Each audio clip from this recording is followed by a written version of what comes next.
Good morning, ladies and gentlemen. Welcome to another episode of Cybersecurity Amplified and Intensified. Today we are joined with or by Camille and Tom from Intel. How are you guys doing today?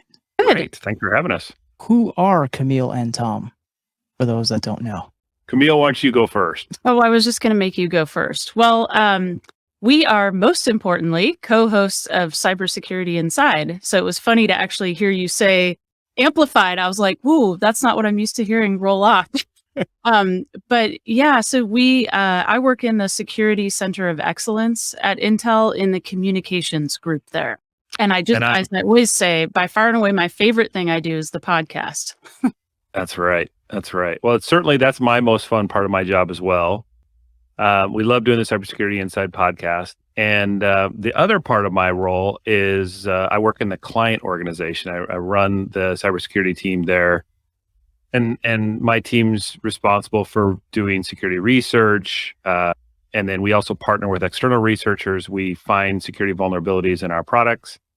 And then we mitigate those security vulnerabilities. And then we work with OEM partners and others to validate the fixes, that they work properly and everything. And then we distribute that out to end customers. So that's the main part of my role. Gotcha. Where do you guys produce your chips? Well, so speaking, I guess. Yeah, it's kind of a hard question to answer. The reality is we have factories, or what we call fabs. We have fabs all around the world. We have them here in the United States. We have them overseas, some in Asia, some in Europe. And so that would be wafer manufacturing. And then that's only a part of the overall manufacturing process, because then once you have the completed wafer, then you need to package them and put them into a chip package. And we have most of our packaging facilities are in Asia or Southeast Asia that does the packaging work. And we have some of that also here in the United States. And then from there, then we ship all over the world. So what does your day-to-day look like in terms of security over at Intel? Like, I can only imagine you guys are a nice target for the bad actors. If they can get in there, they can own entire systems. Well, yeah, the way I would say it, and Camille, you should jump in here as well. I would say any researcher, whether you are an ethical hacker, what we call them, or you're a bad actor, you're looking for the largest impact you can have. And so in our case, with our installed base, we have on the PC side, we have hundreds of millions of devices around the world. If you use just Intel architecture in general, it's probably measured in the billions of devices. And with that, that's a pretty healthy target for people to want to try to make an impact on. So we get a lot of interest for research, security research. And I'm happy to say most of the research that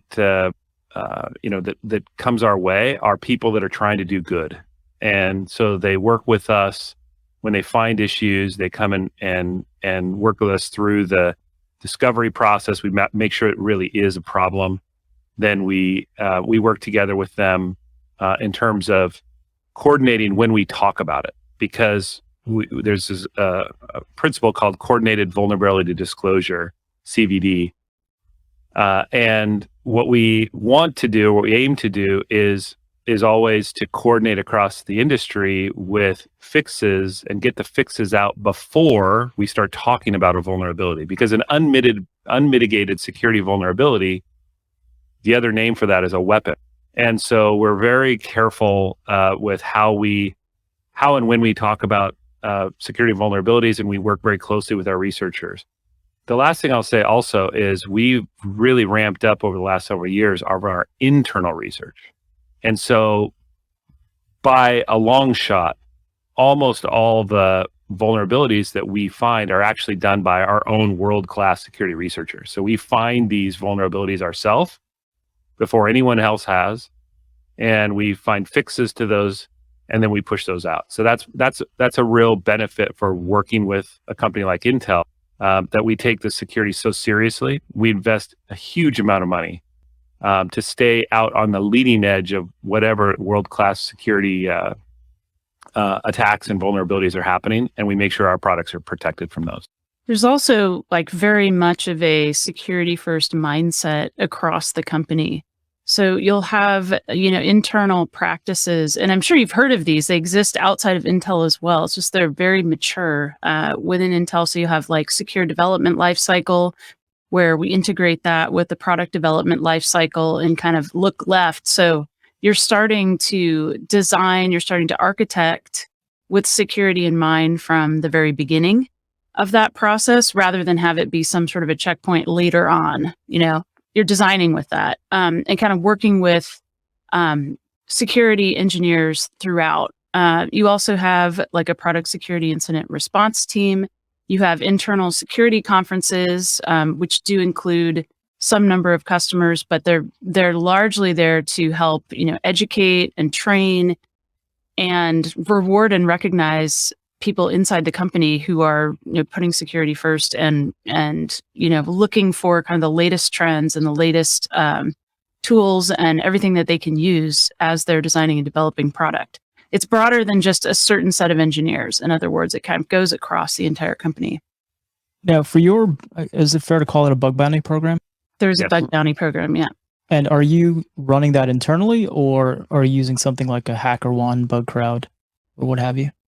Okay. Yeah, our bug bounty program is external. We do it through our internal security team, and they are actually the Intel bug bounty program was recognized as one of the industry's best bug bounty programs. So we were very, very happy. The team that does it is unbelievable professionals from our side, but we have a whole program. In fact, we just launched a flavor of a bug bounty program that called Circuit Breaker, and Circuit Breaker is an accelerated bug bounty program, and it's an invitation program for certain researchers to do research on recently introduced products. And when they find these vulnerabilities in these recently introduced products, then they can get up to 4 times the payout for the bug bounty program for a certain amount of time. And then slowly that accelerated payout goes back down to the normal amount. But we've had really good success with our engagement with external researchers, either academia or third-party research firms that just do this for a living. And our bug bounty program is an important tool for that. What does asset management look like in terms of identifying, let me phrase this. What does the process look like when a vulnerability is identified and let's say it's assigned to a chip or a series of chip models? How do you go about fixing it and then reporting it to what I would only imagine are hundreds or even thousands of OEMs? That's a pretty simple question. It's a little, I'll try to do this in a Reader's Digest version. Okay. But the first thing that we do is when we uncover what we believe to be a vulnerability of some form, we quickly assemble a team of experts with the appropriate backgrounds internally. So you can imagine every time it's a different set of folks, because we're talking about a different part of the design. So we need to have the best of the best, the people that literally designed those circuits or work in that aspect of the platform and so forth. And we build that team, and we call that team a PRT, a product response team. And that team has the ultimate authority within the company. They literally can take people out of their day jobs and put them onto certain tasks. We take these PRTs extraordinarily seriously. You basically drop whatever you're doing and you work on this PRT if you're tagged for that issue. And so we go through the process of investigating what the issue is. Can we root cause the issue so we fully understand it? And then from there, we work on how do you mitigate. Once we have a mitigation that we believe to be true, then we do some our own internal testing to validate for example, that yes, it works the way it's supposed to do, and it does no harm in other aspects of the platform operation. And then from there, once we have reasonable confidence that we're onto something, then we'll start bringing in our partners to do validation. Now, as you can imagine, as these vulnerabilities are found and discovered, if we didn't have a process to do it in a coordinated way, we would find an issue or be midway through fixing one issue as another one kind of was discovered. And we would be in a constant state of providing mitigations. So in order to mitigate that, what we did was we took an approach of creating what we call an IPU, so an Intel Platform Update. And the Intel Platform Update cobbles together these various mitigations, and we roll them out on a quarterly basis out to our OEM partners and to end customers ultimately. And so that makes it very predictable that you can get a security set of updates for your platform about once a quarter. And this makes it easier to test. People know what to plan for, and they can, more importantly, change their behavior so that they're used to updating their machines on a regular basis, which is a very, very important thing that not all companies do, kind of shockingly, in this new world of security vulnerabilities. Not everybody's really good about having a process to make sure their machines are updated. What do you think, I guess for both of you, what are your top 3 threats that you're worried about over at Intel? Camille, do you want to take a run at it? Well, I mean, one of the things that I worry about kind of led to doing the podcast, which is just broader than, it's broader than one company, right? I think it's just that there are an increasing number of threats that are out there, an increasing number of platforms and surfaces that can be attacked. I think, IoT was maybe hyped before, and now it's just kind of rapidly becoming the reality that it was hyped to be a long time ago. And I think that, people are seeing a bunch of stuff in the news now. I think ransomware is pretty much a household term these days.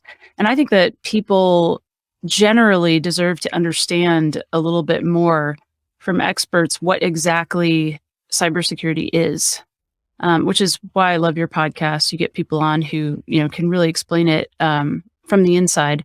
So I think that's one of the bigger, I guess you use the word threat, phenomenon. I think regular people, people who didn't have, job titles in security are going, my God, we have to understand how this works. We have to start thinking about this at all different levels, across all different kinds of infrastructures. And I think giving an opportunity for people to understand from really top technical experts what these things mean and how they can affect you, and even what can you do about it, is really important going forward. So anyway, that's one thing I think, and that's not within a company, that's across, beyond actually even the industry. That's why I like doing things like the podcast. Yeah, I agree with Camille. I would add that, in the context of security vulnerabilities, picking one or another over another, there are ways to sort of rate issues, but by and large, it's the more seemingly mundane, seemingly boring vulnerabilities that can be really problematic, because people get complacent and then they don't take action. They say, "Oh, I'll get around to it," or they never get around to it, and then that becomes an unmitigated platform, and then that platform gets exploited. So I hesitate to pick like a vulnerability, but to build on to Camille's point, the other angle here is just in general complexity that we as an industry are dealing with, a level of technical complexity that has never been managed before. Just take it from like the chips that we build, for example. These chips have in some cases tens of billions of transistors on them, and the ability to understand the inner workings of these platforms is complicated, especially for other companies to try to determine whether an Intel chip is operating the way it's supposed to be operating, or for that matter, really other vendors of kind of in the same boat. The complexity of these platforms is going up exponentially. At the same time, the security industry is reaching a level of complexity in terms of world-class research. They are finding attributes of the technology that are working in ways that nobody had ever contemplated before. And through that understanding of how these machines are operating or interoperating, they can find unintended uses. And so that complexity of the technology coupled with this world-class research and security vulnerability discovery is a huge trend. And then the last thing that I would add to that is the new use cases that are happening. So now people are working with technology, whether it's PCs or IoT devices or even servers for that matter, in ways that now are much broader, that are not necessarily protected in the four walls of a data center or something like that, but are out in the wild. And so the classes of attacks that they're subject to is growing as well. And so you end up with a sort of perfect storm of very, very complex technology coupled with world-class research, finding, use cases and security issues that have never been thought of even before. And then couple that with putting these devices in the four corners of the globe in different environments and subject to physical attacks and other types of attacks. That's what I'm worried about. That's why working with companies like Intel, I think, is so important, because if you're not on the forefront of research and development and making sure that every design engineer thinks about security the moment they wake up to the moment they go to bed, then you're probably not as safe as you need to be. How far back will you guys patch a vulnerability that's identified in a chip? Because obviously you have to worry about life cycle and probably don't want to spend resources fixing a chip that's 10, 15, or even 20 years old. Yeah. So we have at Intel, we've been working with our customers to figure out where the demands are for how far to go back. The reality, as you point out, these devices don't live forever. So, but there are some cases where there's some device, in a closet somewhere or whatever, that's still being used, but the volumes are very, very low. So what we've been doing is working with our OEM partners, with our end customer that we engage with, and we provide patches for the platforms that have a high enough demand to justify it. Looking forward, we're looking to have more of a guideline, a proactive guideline that will communicate. But at this point, we've been taking more of a case-by-case basis and trying to make sure we support our customers the way they need it. Camille, earlier you mentioned IoT. How pervasive or dominant is Intel as a chip in the IoT space? Well, I'm just looking at it broadly, right, around the world and saying that IoT is growing. I mean, it's smart everything at this point. And so, I think there's obviously there's the edge or near edge components, and then there's the server components. And we're looking at IoT making its way even into critical infrastructure. I think there's things that we didn't think of as connected before that are becoming connected and run by computers. So I don't know, everywhere there's compute, you can think of IoT, and I would think that extends similarly. The reason I ask is because I do have a preference for IoT devices to be manufactured here or under, let's call it, direct US control. Because we ran a experiment internally, bought a few white labeled IoT devices on Alibaba and those sites. We brought it in, put it onto a segmented network, and just looked at all the communication going outside. And I was just curious if you guys had a thought on that. I mean, sure, I have a thought on it, but I would let me try to generalize a little bit more without sort of impeaching one region versus another. I think it's important that for all devices, we have the discipline and the ability to understand what is going on in those devices, the transparency of what was used to build those devices, for example. And before I get going too far here, Intel has a capability that we call transparent supply chain. And the idea there is to understand what components were used to build that specific device, not a general recipe. We're talking about lot codes, date codes, serial numbers, country of origin, firmware versions, everything, all this information on that specific device. And then we sign that data with an endorsement key from the TPM that's in the device, the Trusted Platform Module. So it is unique to that device. And then we store that information. And the user, when they get the device, can run a check on their local device and then compare that to what is stored in the cloud and say, has anything changed?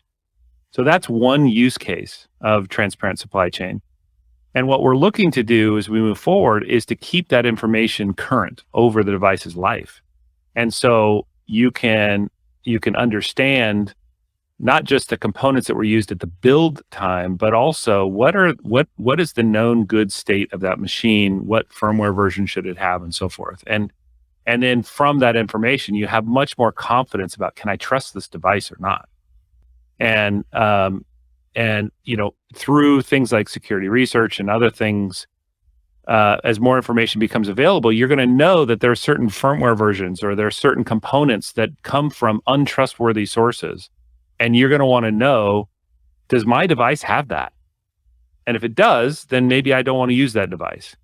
And if it doesn't, then maybe you have a level of security that, or at least you feel more secure than you otherwise would. So that's one step. It doesn't solve the full problem that you described, but transparency, we think, is a very, very important thing. And what I described is actually available today. Transparent supply chain tools is available today from PC vendors, from server vendors. We know Lenovo, in the client side, Lenovo has this. We also know Dell has a fully compatible version with what I'm describing. So this technology is not like pie in the sky in the future kind of thing. This exists today, and many server vendors have it and are using it today in their environments. And that's available to us, meaning me as a user or a consumer, or is it just available to you as the manufacturer?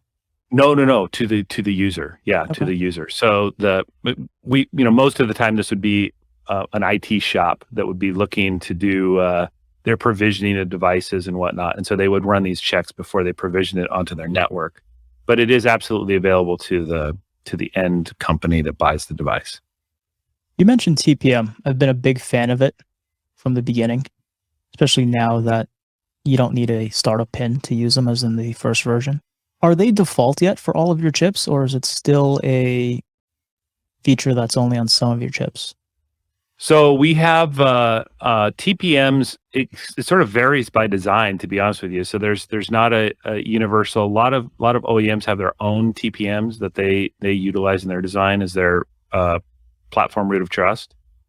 And then we also have for our devices, certainly on the commercial client side, we have our CSME, the Converged Security Manageability Engine, and the capability is in some of our devices. It's not in every single device that we make, but usually, certainly on the commercial side, even on most of the consumer side devices, there is a TPM resident, whether it's ours or the OEMs. Have you noticed a increase in the adoption of TPM or the request for businesses to want to use TPM in their systems? Well, there's a lot of industry work around it. I mean, for example, there's been a lot written about Microsoft with Pluton, and if you sort of dig into what Pluton is, it's a TPM, and so it's not just Intel that worries about these things. I think the OEMs, the OS vendors, device vendors in general recognize the value of having a hardware root of trust that they can build a security foundation from, and so I think TPMs are definitely pervasive. They're here to stay in one form or another. And tell me about your podcast. What do you guys like to discuss on there? Camille, why don't you take a run at it? Well, cybersecurity. That's an interesting topic. Yeah, I think you might appreciate that. We kind of take a couple of different approaches. We do like an outside in and an inside out kind of an approach. So We have guests that come on who are really, top technical experts, architects, fellows, engineers, developers in the security world. So they know, the details of how these things are coming together. They may be CISOs, et cetera. And then we also talk with, I'll say, an outside-in group of guests, which are people who are, maybe politicians, maybe elite athletes, maybe social media influencers who are actually, they're doing something else. They're trying to get something else done, like border security, for example, in the case of Will Hurd. And then by virtue of that, they run into cybersecurity as a concern or an opportunity or something that is now intersecting with what they're trying to get done, quote unquote, in the real world. So we kind of get that perspective from people who are just operating in the world and then saying, oh, wow, this is something that I now have to think about that maybe I didn't before, or maybe the technology that I'm using, like 3D printing, is something that is by definition now linked, inherently digital. And so whereas printing old fashioned sense, maybe you could avoid it to some degree, but 3D printing, the entire process and how it works is, forces you into this new world. And so we like that intersection of kind of seeing from that lens of people who are like down in the weeds with every last detail. And then from people who are like, wow, this just happens to intersect with what I'm doing. Very interesting to hear kind of the two sides of it. And where can people find? Oh, sorry, Tom. Go ahead.